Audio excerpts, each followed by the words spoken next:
Usapan naman natin etong nakita ko lang mga kababayan kanina nang nire-review ko po yung pangyayaring interpellation nitong si Riza Ontiveros kay Ping Lacson mga kababayan sa pagpapakilala ni Joel Villanueva. Ay tila nanginginig ang kanyang mga kamay mga kababayan at hindi po mapakali. Talaga naman, tingnan ninyo mga ka-GPnatics etong reaksyon at gesture ng kamay ni Joel Villanueva.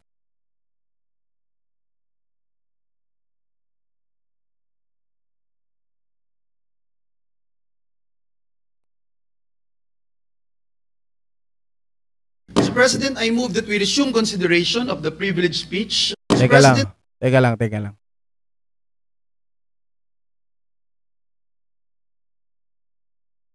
I move that we resume. Mr. President, I move that we resume consideration of the privileged speech delivered by our dear colleague, Senator Ping Lacson, and allow our colleagues, Mr. President, to ask questions, Mr. President, as tingnan nyo yung kamay. Last week, Mr. President. I move, Mr. President, that we recognize the distinguished minority leader and the Senator Ping Lacson, who delivered privileged speech regarding the evils of flood control programs, Mr. President. So move, Mr. President. Grabe no mga kababayan no. Pag ganun ng ganun yung kamay niya oh. Hindi niya naman ginagawa yan sa ibang mga ano niya. Teka lang mga kababayan, bago natin ituloy yan, meron pa pala ako nakalimutan isa na nakita ko rin mga kababayan, ganyan din. Tingnan nyo. One interjection, considering that our dear colleague, Senator Lacson, made that statement on the National Expenditure Program. I have heard in the news yesterday, or 2 days ago, that some members of the House were saying, it's all in the NEP, even those projects that were inspected. So my only question, Mr. President, is it possible that in the submission of the National Expenditure Program, some of the nominations or project pet projects of legislators will also be part of the NEP, that it's already there, and therefore you cannot say it's just a executive budget, and therefore wala na sila, excluded na. It's just a executive budget, and therefore wala na sila, excluded na. Hindi mo na malaman mga kababayan kung paano magpapaliwanag eh. Nawawala siya sa sarili niya eh. Ang kulit nito ni Villanueva. Anyway mga kababayan, puntahan po natin yung interpolation ni Riza. Kaya Ping Lacson hinggil po dyan sa maanumalyang mga ghost project, particularly po sa Bulacan. Mr. President, I move that we resume consideration of the privileged speech delivered by our dear colleague, Senator Ping Lacson, and allow our colleagues, Mr. President, to ask questions, Mr. President, as committed last week. Nauutal na, no? I move, Mr. President, that we recognize the distinguished minority leader and the Senator Ping Lacson, who delivered privileged speech regarding bakit ko to pinapakita mga ka-GPnatics? Si Joel Villanueva hindi ganyan na magsalita na uutal-utal. Kapag pangkaraniwan po mga kababayan at yung tipong pabor sa kanila yung ginagawang privilege speech at yung interpolation, hindi ganyan magsalita si Villanueva. Nakikita ko siya kung paano magsalita, dire-diretso, may binabasa, pero sa pagkakataong ito, si Villanueva po, sabi ni Sir Leo, dalawa lang yan kaka. Either yung kamay niya ay talagang nanginginig na dahil sa kabibilang ng salapi, or ito ay guilty beyond unreasonable doubt. The evils of flood control program. So, Mr. President.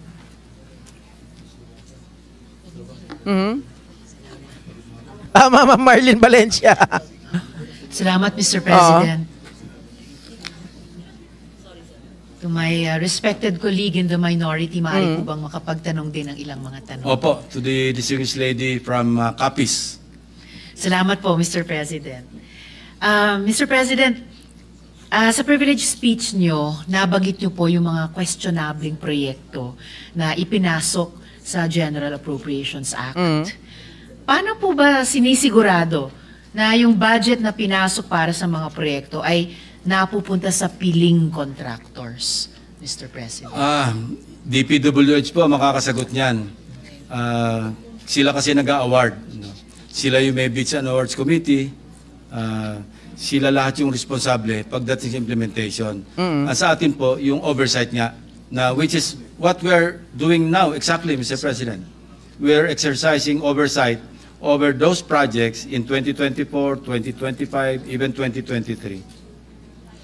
Salamat, Mr. President. Kaya talagang magiging napaka-importante ng papel ng DPWH dun sa pagpapatuloy na Blue Ribbon Committee hearings na lalahukan po natin mula sa Minoria, whether to prove us right na pwede tayong may assumption of regularity or tumulong sa Blue Ribbon at tumulong in the wake nung inyong explosive na privilege speech, ipakita Explosive talaga yan. yung katotohanan kung paano maaring kahit yung Exclusive talaga yan. Maraming natanggalan ng kaluluwa dyan eh.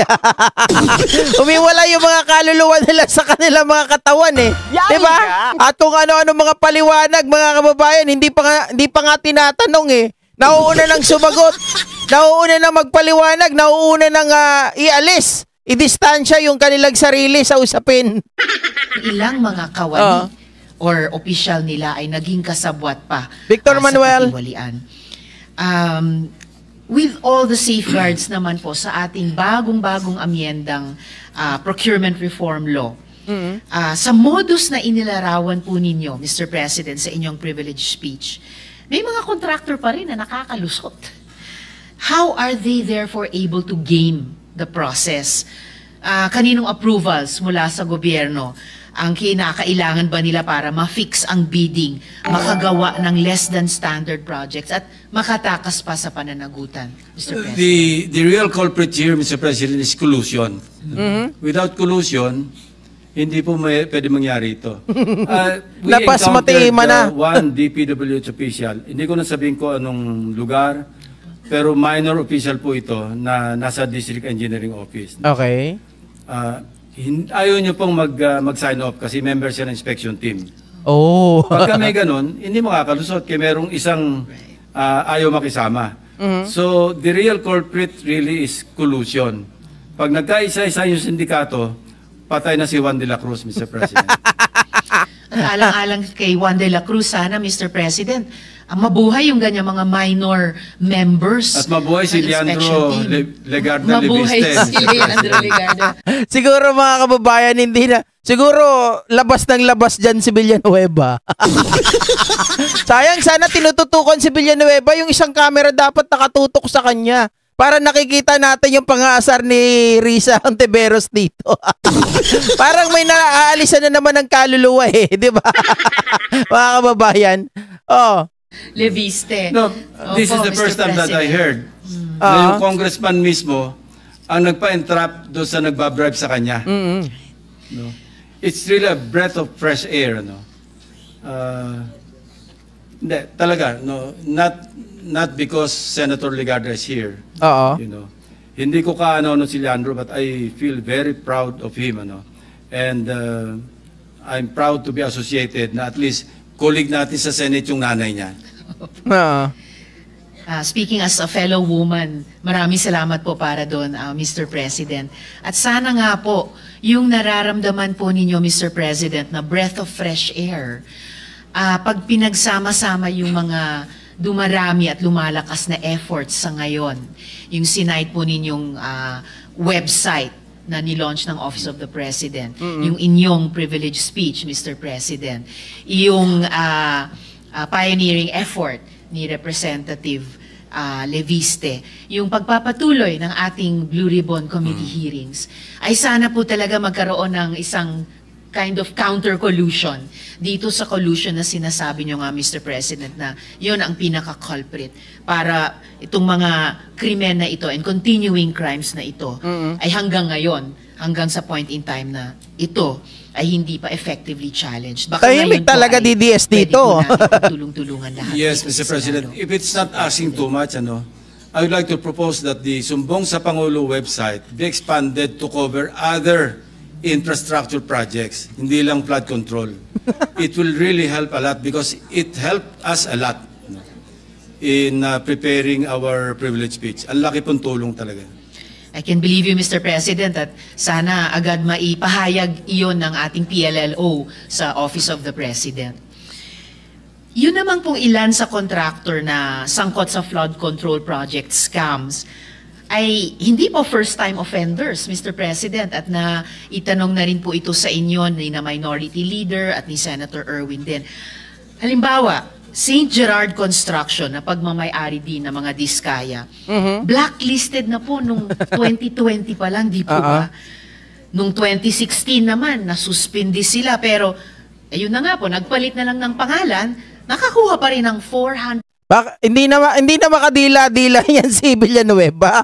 Mga kababayan, paano niya pa ba ilalabas-labas yun? Kasi nung dumidila-dila siya, mga kababayan, pabor sa kanila yun nangyayari. Ngayon, hindi pabor sa kanila, baka kadila pa ba yan?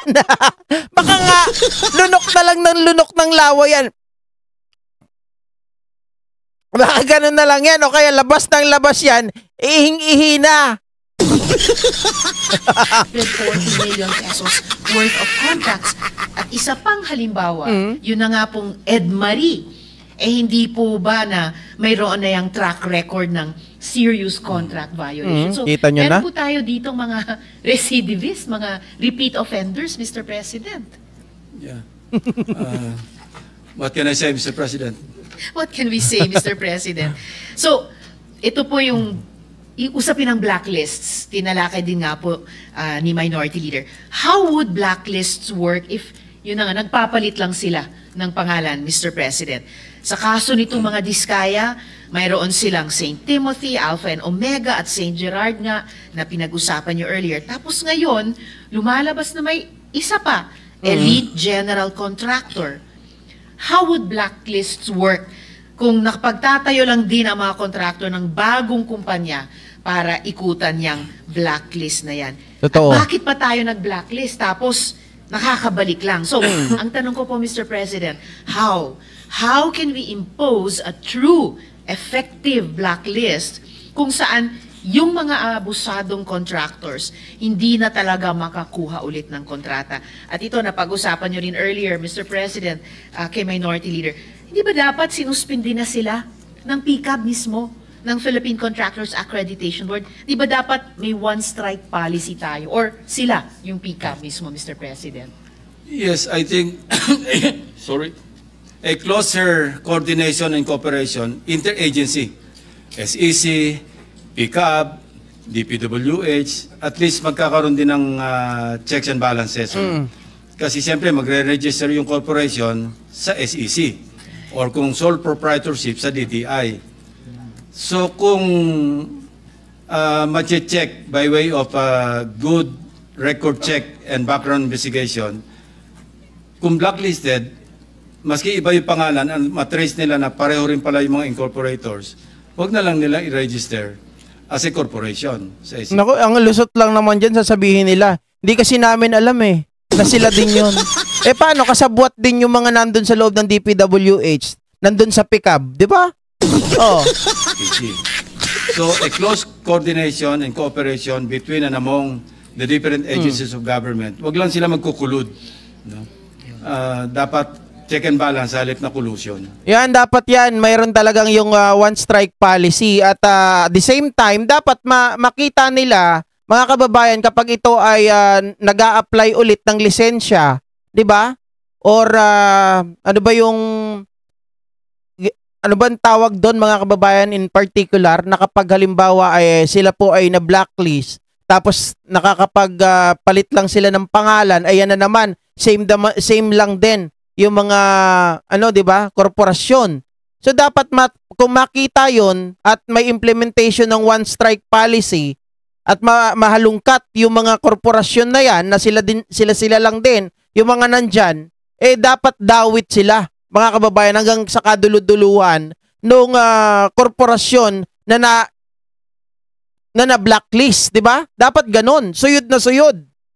Agree, Mr. President. Sa halip na collusion, which is lalong na-expose na ito talaga yung krimen dito sa flood control projects or kahit pa, as you were saying, Mr. President, sa ibang mga infrastructure projects na dapat ma-cover din ng isang sumbong website.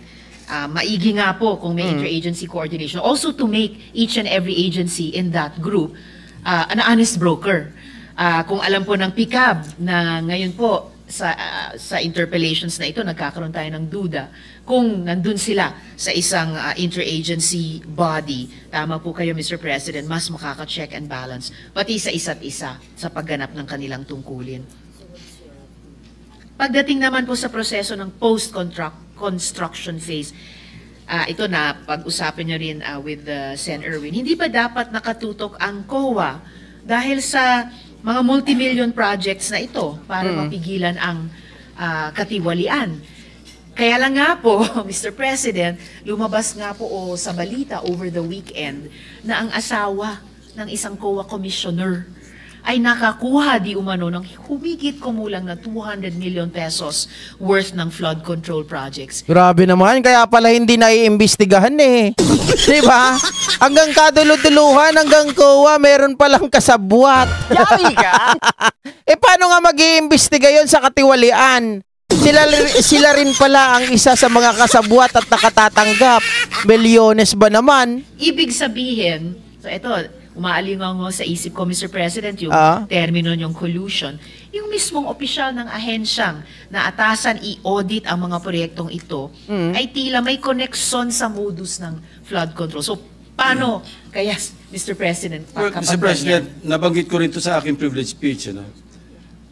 Kasama ko 0.5% to 1%. Pag malaking project, pahig yung COA, I believe they are referring to the resident COA. Pahig sila sa 0.5% kasi ang laki ng project, volume Dapat i-lifestyle check nyo na yan, pati lahat ng COA. Diba? Baka mamaya, mga kababayan, hindi lang iisa, hindi lang dalawa, hindi lang tatlo ang nakakatanggap dyan. Oh. Pag medyo alanganin yung project, medyo maliit lang, hindi mapahig ng 0.5, kailangan 1%.